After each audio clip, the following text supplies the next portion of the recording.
Hello everyone, welcome to the legal picture channel. मैं हूं महाश्वेता पटनायक।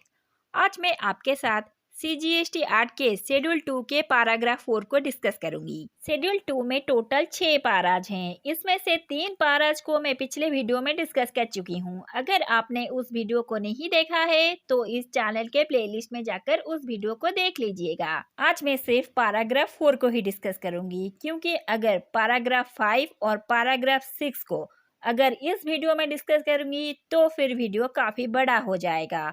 इसीलिए सिर्फ पैराग्राफ 4 को ही डिस्कस करूंगी और पैराग्राफ 5 और 6 को नेक्स्ट वीडियो में डिस्कस करूंगी। आज के टॉपिक को शुरू करने से पहले अगर अभी तक आपने इस चैनल को सब्सक्राइब नहीं किया है तो सब्सक्राइब बटन को प्रेस करके चैनल को सब्सक्राइब कीजिए, क्योंकि इससे मुझे ज्यादा से ज्यादा वीडियोस बनाने की मोटिवेशन मिलती है।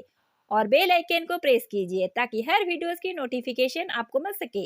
शेड्यूल 2 कहता है कौन सी एक्टिविटीज या ट्रांजेक्शन सप्लाई ऑफ गुड्स है और कौन सी एक्टिविटीज या ट्रांजेक्शन सप्लाई ऑफ सर्विसेज है। इसमें टोटल 6 पैराज हैं। इसमें से 3 पैराज को मैं पिछले वीडियो में डिस्कस कर चुकी हूँ। अभी फिर से ब्रीफली डिस्कस कर देती हूँ। शेड्यूल 2 का पैरा 1 ट्रांसफर की बात करता है। ये कहता है अगर किसी गुड्स के टाइटल यानी ओनरशिप को अगर ट्रांसफर कर देते हैं तो उसे सप्लाई ऑफ गुड्स कहा जाएगा। फिर कहता है जहाँ पर गुड्स के राइट या गुड्स के कुछ अनडिवाइडेड शेयर के राइट को ट्रांसफर किया जा रहा है।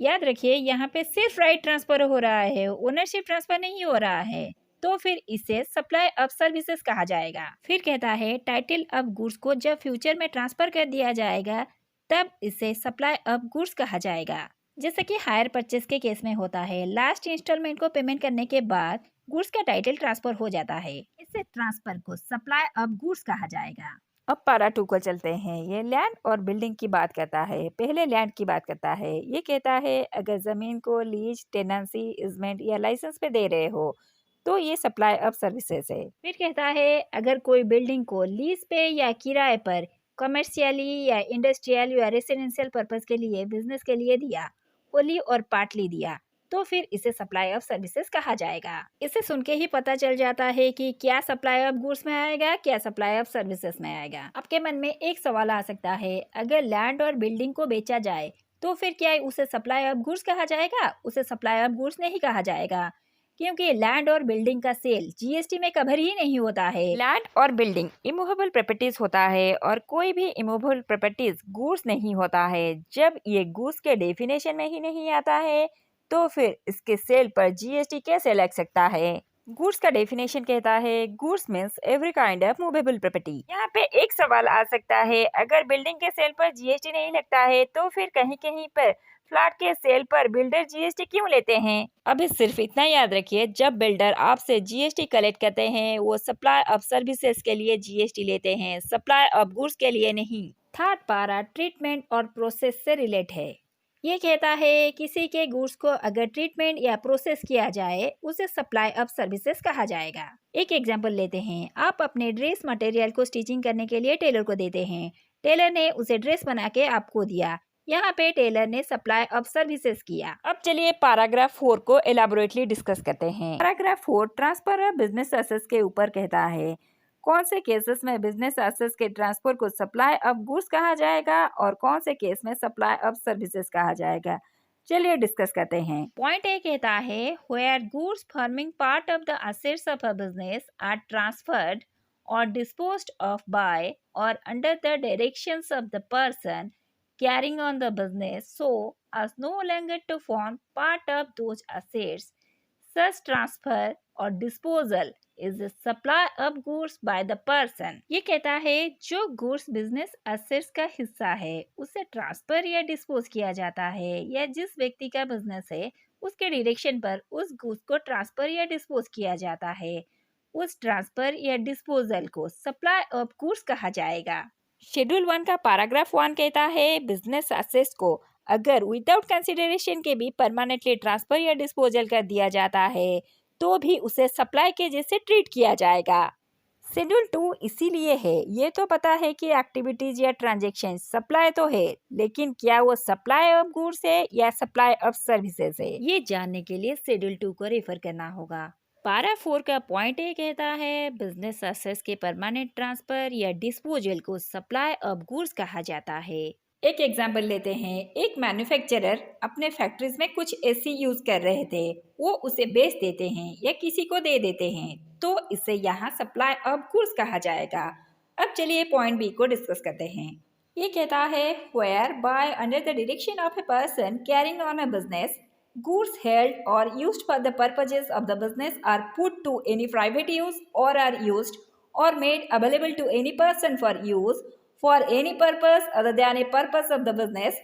The usage or making available of such goods is a supply of services. ये कहता है बिजनेस के लिए जो गुड्स को रखा गया है या जिस गुड्स को बिजनेस में इस्तेमाल किया गया है, अगर उस गुड्स को जिनका बिजनेस है उनके द्वारा या उनके डायरेक्शन पर खुद पर्सनल यूज के लिए लेते हैं या किसी और को प्राइवेट यूज करने के लिए देते हैं, चाहे उसके लिए कुछ कंसिडरेशन लेते हैं या ना लेते हैं, लेकिन उसे सप्लाई ऑफ सर्विसेज कहा जाएगा। पिछले एग्जाम्पल को ही कंसिडर करते हैं। सपोज जो मैन्युफैक्चरर अपने फैक्ट्रीज में जो एसी यूज कर रहे थे उसमें से एक एसी को अपने दोस्त को कुछ दिनों के लिए इस्तेमाल करने के लिए देते हैं और एक एसी को अपने घर में लाके इस्तेमाल करते हैं।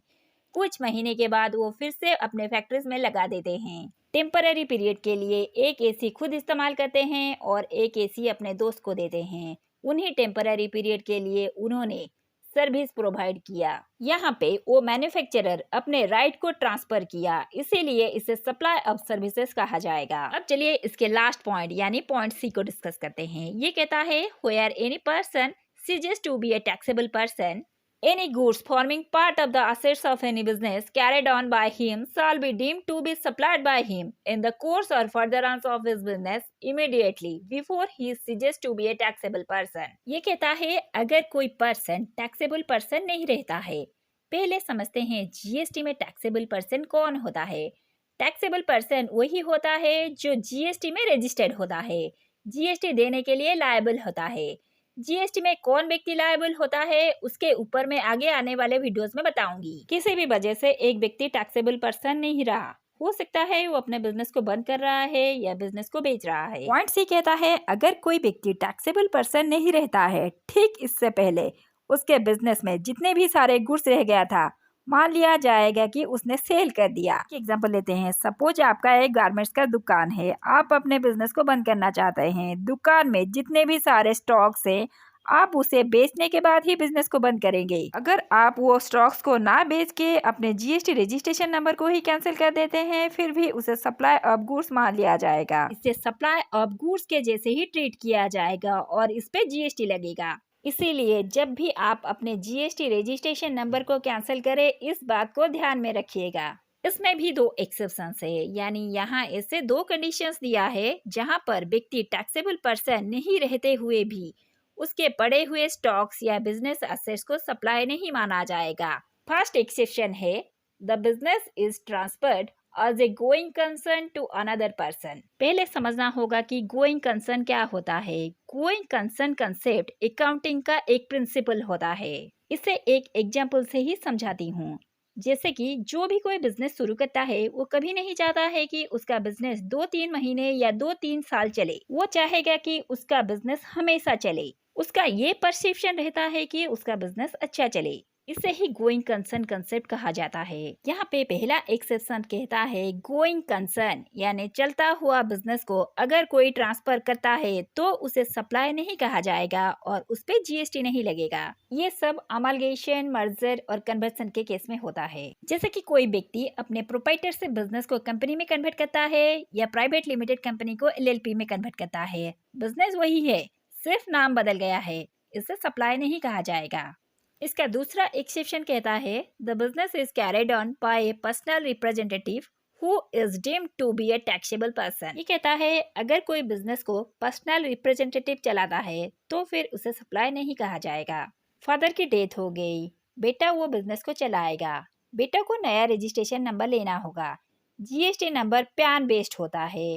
फादर का पैन नंबर और बेटे का पैन नंबर दोनों का अलग अलग होता है। यहाँ पे आरसीसी जरूर बदल गया है लेकिन बिजनेस तो वही है, इसीलिए इसे सप्लाई नहीं कहा जाएगा और इस पे जीएसटी नहीं लगेगा।